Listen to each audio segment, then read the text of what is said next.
Imagine a weapon that can starve a billion people, Right? collapse an entire planetary economy, Yeah. and like topple a centuries-old government, Wow. and it doesn't even make a sound, Yeah, that's the scary part. right? Because when we usually talk about science fiction, especially stories about humanity expanding across the stars, Mm-hmm. the ultimate weapon is almost always like a Death Star, right? Absolutely, yeah. Some massive kinetic laser that physically shatters a world. Pew pew. Yeah, exactly. Yep, the pew pew lasers. But in Connor Cooke's novel, uh, a certain type of conflict, humanity's rise. Hmm.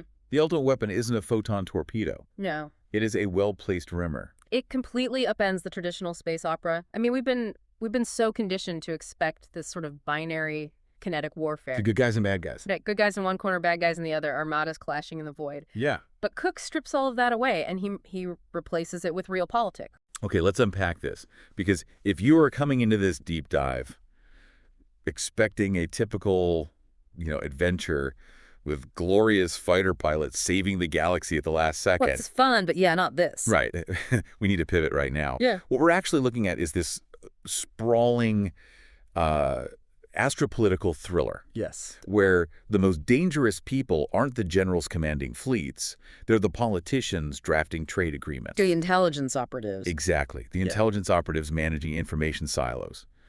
So for anyone out there who really wants to understand how societies actually fracture, how power dynamics operate in the shadows, and how human nature inevitably corrupts our grand technological achievements, this universe is a masterclass. It really is. And what's fascinating here is the core premise that Cook establishes right from the beginning. Right. Humanity has successfully spread across numerous star systems. We have the technology to conquer the stars, but We brought all our baggage with us. exactly, we brought all of our ancient terrestrial baggage with us. The true architects of history in this setting are governments, influential families, intelligence agencies, and corporate entities. Yeah, the technology is just like background noise. Yeah, it's just the setting. It's not the driver of the conflict. The driver is human ambition. Right. Which brings us to the board that this game's being played on. We've got these massive competing factions. You have the Empire, the Alliance, the Federation, and the Marshall system. There's Phase 4, yeah. And they are locked in this massive struggle for influence, heavily targeting key planetary systems like Darius and Xena. Right. And the central thesis here is that political decisions are treated as literal weapons. But I struggle with this premise just a bit. Okay, how so? Well, if we are talking about a galaxy-spanning civilization, why are they even fighting? Right, the scale of it. Yeah. I mean, if force projection is so incredibly expensive and space is just so unfathomably huge, wouldn't these interstellar empires eventually just ignore each other? You'd think so. Like, what is the actual ROI for the Federation to go through all this effort to fund an uprising on a planet like Xena if it's, 100 light years away? It's a really great question, and it gets to the very heart of why kinetic warfare is obsolete in Cook's universe. Okay. Because you are entirely correct. Sending an armada across the galaxy is economically ruinous. It's just bankrupting. Completely. The fuel, the logistics, the supply lines, it's a nightmare. So why not ignore each other? Well, because of resource scarcity and strategic choke points. Choke points. Yeah, even in a galaxy of billions of stars, habitable worlds with specific necessary resources, they're incredibly rare. Like what kind of resources? Like rare minerals for hyperdrives. Yeah. Or agricultural hubs capable of feeding trillions of people. Right. So you can't just terraform any rock. No, exactly. So planets like Darius and Xena aren't just random dots on a map. They are the equivalent of the Strait of Hormuz or the Panama Canal. Oh, wow. But on a cosmic scale. So they are the transit hubs. Yeah. The bottlenecks. Exactly. If the Empire controls the Xena system, they control the trade routes for 3 surrounding sectors. Which means they control the economy of all those sectors. Yes. But if the Federation wants access, they can't afford a direct military invasion. It would cost too much. And they blow up the prize anyway. Right. So the warfare shifts to the ideological and the political. It is infinitely cheaper to fund a sympathetic political faction on Xena. So just bribe some locals. Basically, supply them with dark money, amplify their grievances through targeted media, and let the local population overthrow their own government. Oh, man. So it's less like a war and more like a galactic bank run. Yes, a bank run is a great way to put it. Right, because if the Empire can just start a rumor, that the local government on Xena is insolvent or corrupt. The panic does the job for them. The ensuing panic does the invading for them. Yeah. The citizens literally topple their own leaders before a single troop ship has to be fueled. That is precisely the mechanism, and that is why a political decision is as dangerous as a weapon. A sudden tariff shift by the Alliance could cause a famine on a Marshall System planet simply because the supply chain collapses. Ooh. Society functions in this state of perpetual invisible tension. You don't know if the agricultural failure on your world is a natural blight or if it's a calculated bioeconomic sabotage. Right, like a sabotage by the Federation Yeah. to weaken your local leadership so they can just swoop in as the saviors. Exactly. It creates this suffocating atmosphere of total paranoia. It really does. And what Cooke does so brilliantly here is he doesn't just leave that paranoia hanging in the macro level of, senates and empires. He brings it right down to the ground. He forces us to look at what that invisible Cold War actually does to the people living inside it. Yeah. Which brings us to John Dawson. Yes. The narrative shift from the macro to the micro. This is where the book really shines. Right. So we zoom in on the planet Darius, Yeah. which is one of those key strategic choke points we just talked about. The Panama Canal of space. Exactly. And we meet John, who is a veteran. He's returning home after serving in the Alliance military. Right. And he's expecting, a homecoming.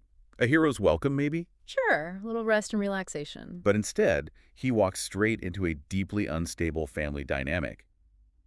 Waiting for him are his relatives, Derek and Malik Dawson. Oh, yeah, the cousins. Right. And they have these intense hidden ambitions, and they're locked in this bitter family rivalry. It's the classic setup of the soldier returning home, right? But the stakes are just exponentially higher because of the environment they're in.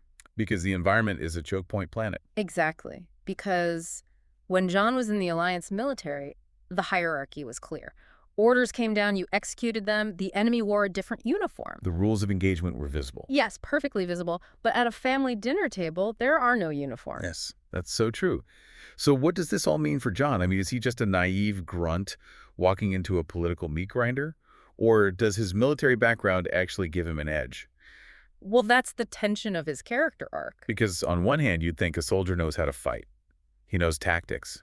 On the other hand, how do you fight your own brother when his weapon isn't a gun, but like a backroom deal to sell out local mining rights to the Federation? Right. I wouldn't call John naive, but he is fundamentally miscalibrated for this specific type of warfare. Miscalibrated, yeah. He understands kinetic threats. He knows how to deal with a physical ambush.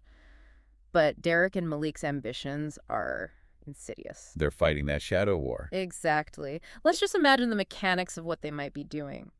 If Darius is a key planet, local political power is worth its weight in gold to the interstellar empires. Right. The empires need a puppet. Yes. So Derek might be secretly taking Federation money to lobby for policies that hurt Alliance interests on Darius. Phoebe.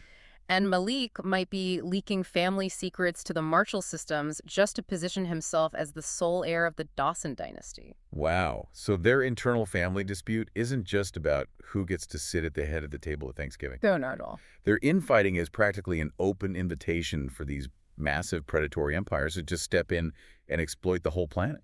Exactly. If we connect this to the bigger picture, Cooke is using the Dawson family as a perfect microcosm for the larger galactic fracturing. Okay, I see that. The very same dynamics of betrayal proxy alliances, resource control, all that stuff happening between the Federation and the Empire. It's playing out right in the Dawson living room. It's playing out between Derek Malik and John.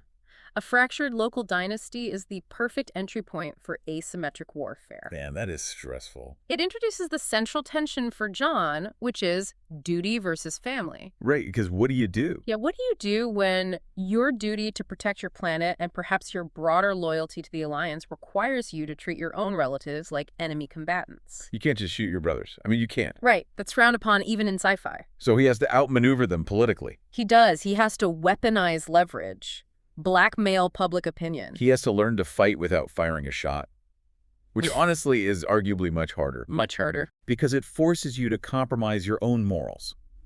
You have to become a little bit dirty yourself to win in the mud. Absolutely. And you're constantly second-guessing yourself because it's family. Right. Right. And while the Dawsons are out there, navigating this mess in the daylight, struggling for control of their local world, The true direction of the galaxy is being manipulated deep in the shadows. Yes, the intelligence layer. Which takes us to the intelligence apparatus, which is arguably the most terrifying element of Cooke's entire universe. I completely agree. We shift our focus here to Sinead Jones.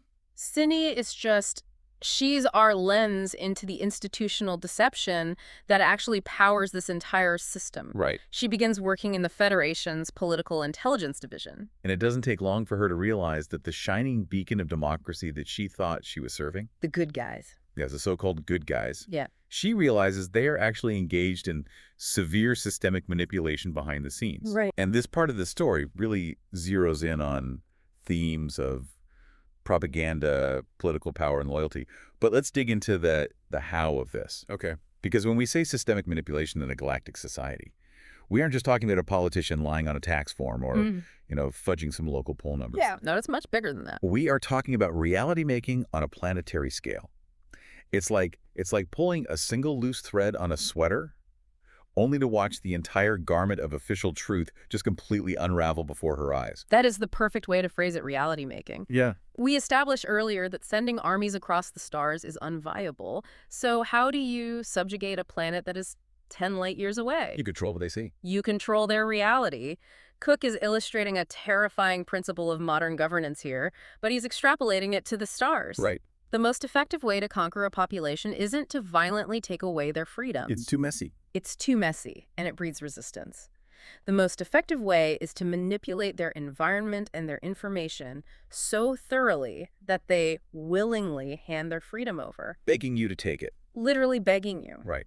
If you control the communication relays between star systems, you control what the citizens of a distant world believe is actually happening in the rest of the universe. Exactly. Let's say the Federation wants a planet to increase its titanium exports, but the local workers are striking. Right. They want better wages. Normal labor dispute. The Federation's intelligence division, they don't send in strikebreakers with batons. No, they wouldn't need to. They just fabricate a narrative, maybe using deep fakes, maybe manipulating the local social media algorithms that a hostile empire fleet is massing 2 systems over. It's brilliant. Suddenly the strike ends. Right. The workers willingly go back to the mine. They work double shifts to build Federation warships. Because they are terrified of a phantom enemy that doesn't actually exist. They police themselves. They do. It's brilliant, and it's horrifying. And for Synod, this isn't some abstract theory, right? This is her day job. This is what she logs into her terminal every day to do. Exactly. She is uncovering the very mechanisms of this gaslighting. The psychological toll of that has to be just agonizing. Oh, absolutely. You grow up believing the Federation is the shield protecting humanity. Right. You work your entire life to get into the intelligence division to uphold that order, Yeah. to protect people. And when you finally get clearance, you realize you aren't the shield. You are the blindfold. Wow, yes. You are the blindfold. The cognitive dissonance for her is immense. Synod is forced into an impossible corner regarding loyalty. Because what does loyalty even mean at that point? Exactly. What does it mean when the institution you serve is fundamentally predicated on deceiving the very people it claims to protect? Right. If she exposes the manipulation, she commits treason. She loses her life or her freedom. And not just treason. She might actively cause mass chaos. That's the real rub. Right. Because if she blows the whistle and the people realize their reality has been completely manufactured, the resulting instability might actually invite the Empire or the Marshall systems to invade for real. Precisely. By exposing the truth, she might be directly responsible for billions of deaths. Because she broke the system that was keeping the peace, even if it was a fake peace. Yes. But if she stays silent, she is complicit in the invisible enslavement of those same billions. Talk about a no-win scenario. There are just no clean hands in this universe. None. And all of these simmering tensions. You know, John Dawson's volatile family situation back on Darius Sidney Jones's crisis of conscience within the Federation Intelligence Division. None of this is happening in a vacuum. The clock is ticking. Right. The pressure is building across the whole board, and it eventually has to find a release valve. Which brings us to the macro escalation. Right. The Cold War turns hot. Things finally snap. They do. The overarching conflict between the Federation and the Marshall systems grows significantly larger, and it forces all these local and personal fissures to just crack wide open. Right. The rival factions escalate their competition for power. And suddenly every single character is subjected to secrets, betrayals, and these shifting alliances on a scale that they simply can't control anymore. The tsunami hits. Yeah, the narrative pushes both John and Synod toward incredibly difficult choices, as these overarching themes of, leadership, sacrifice, and humanity's future, they all just collide at once. When external pressure scales up like that, the luxury of morality just evaporates. Right. And here's where it gets really interesting. Because in traditional storytelling, a hero's quote-unquote difficult choice is usually about finding the inner strength to do the right thing, even when it's hard. Overcoming the obstacle. Yeah, standing up for truth. But in Cooke's universe, I really get the sense that true leadership isn't about making the right choice at all. No. It's about choosing which awful sacrifice to make when all the good moral options have already been burned to the ground. They call it moral triage. Moral triage. Oh, I love that. Explain how that works in this context. Well, in a standard medical triage situation, you have limited resources, right? Right. And you have to decide who lives and who dies based on viability. It's cold, it's calculated, and it's devastating, but it's necessary. You say who you can. Exactly. Moral triage is the exact same concept, but applied to your soul. Oh, wow. This raises an important question for Cooke's universe. What does humanity's future actually look like if survival requires the constant betrayal of our deepest values? It changes the entire definition of the word sacrifice. It does. Think about how sacrifice is usually portrayed in sci-fi. It's physical and it's glorious. Right. The brave pilot ramming his damaged ship into the enemy dreadnought so the refugee transports can escape. Exactly. The music swells, it's fatal, but the pilot dies with a completely pure conscience. A hero's death. Right. In a certain type of conflict, sacrifice is insidious. You don't sacrifice your life, you sacrifice your integrity, you sacrifice your family ties. All right, let's look at John. For John, the sacrifice might mean framing his own brother Derek for a crime he didn't commit just to remove him from the political chessboard before Derek can sell Darius out to the Marshall systems. Right. He has to ruin his brother's life. John has to literally destroy his own family to save his planet. He survives, but he has to live with the fact that he became a monster to do it. He has to look in the mirror every day, knowing what he did. And for Synod, the sacrifice is her fundamental belief in truth. Yeah? She might realize that the only way to prevent the Marshall systems from exterminating a colony is to actively participate in the Federation's propaganda machine. So she has to push the button on the lie. She does. Yeah. She might have to deploy a manufactured lie that ruins innocent lives, intentionally gaslighting an entire population simply because the alternative is their complete annihilation. Right. The casualties in this kind of war aren't just buildings or fleets. No. The casualties are trust, truth, and the fundamental bonds of human connection. Exactly. The characters are fighting for survival. Yes, but they're also fighting for the very definition of what humanity is going to be as it expands.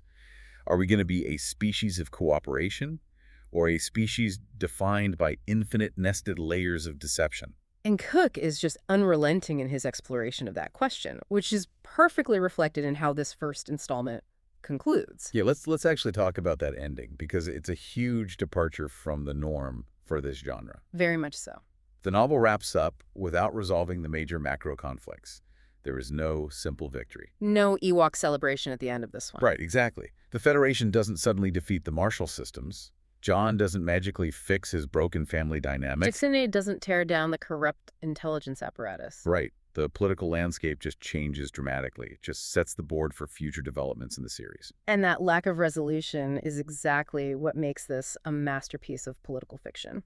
A clean victory, a Death Star exploding, a grand medal ceremony, like you said, that would have completely betrayed the entire premise of the world Cooke built. Because in real politic, history doesn't have a finish line. Exactly. History doesn't neatly wrap itself up in 3-act structures.